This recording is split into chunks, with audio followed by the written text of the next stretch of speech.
everyone, and welcome back to my channel. For those of you who are new, welcome. My name is Kathleen and I'm a realtor here in Roanoke, Virginia, and I upload on all things real estate. I will be filming another Right Around Roanoke video next week, so I'm excited for that. But anywho, today's video I'm going to be discussing the differences between the terms pre-qualified, pre-approved, and how those aren't necessarily the same as final loan approval. I'm not going to get into too much of the nitty-gritty. I just kind of want to cover the basics because I think it's important, especially if you're a first-time home buyer, to really know the differences between that. So yeah, I have my iced coffee ready to go. My personal assistant Freckles is being quiet, so I think I can film this video without too many interruptions. So let's dive in. We're going to start with what does pre-qualification mean, and it's basically the initial evaluation to see what your ability is to qualify for a loan. It's not the same as getting final loan approval, as I said in the intro, but you'll be sharing your income, your expenses, things like that with the lender, and they're basically trying to see your debt to income ratio. And this is also a great time where you'll get a general idea of what your budget would be, what type of loans you could qualify for, and this process doesn't take too long, and it's a great time to ask lenders specific questions. I actually did a video about questions that you should be asking a lender, and I will make sure to link that down below for you. So the next step, and I kind of call it like the older sister of being pre-qualified, is getting pre-approved.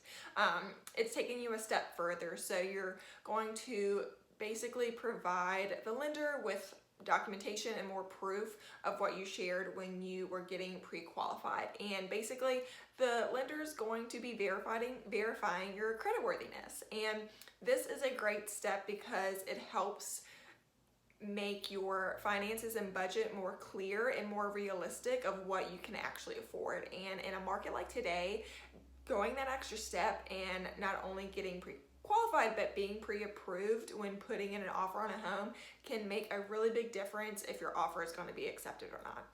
Now let's talk about final loan approval. So once you get under contract on a home, you provide even more documentation and information to the lender, and at a certain point an underwriter gets involved. And this is the biggest difference between being pre-approved and actually getting final loan approval, is that the underwriter is involved. And to make it very simple, the underwriter is assessing the risk of your lender providing you a loan for the specific house that you are under contract on.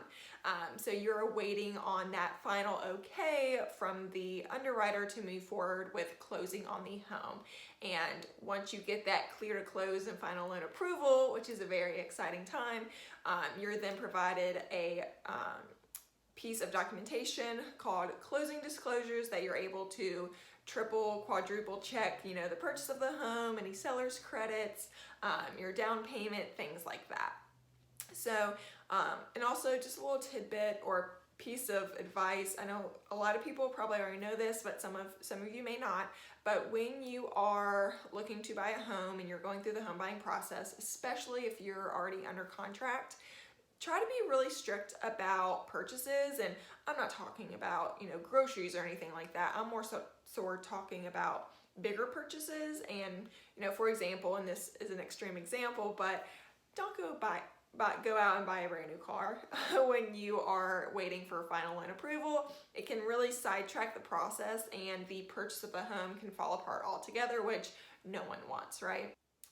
I hope this video was helpful. I definitely didn't want to dive too deep into the different terms, especially final loan approval. There's a lot more that goes into it, but I thought it was important to kind of chat about the major differences between pre-qualified, pre-approved, and final loan approval. So hopefully you found it helpful. As I mentioned before in the video, I will link the video where I recommend questions that you should be asking the lender.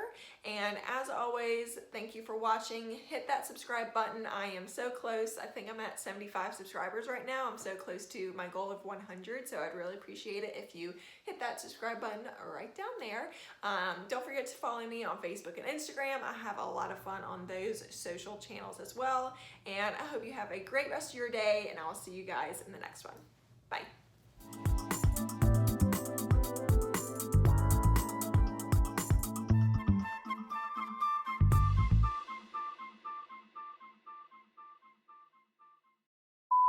It's a great, it's not what you were gonna say. Thumbnail. Let's do looking up. Maybe shocked face. That's not shocked face. Let's see what a 35-pound lapdog looks like. Let me just show you. Let me just show you. Yeah. Maybe we can get down.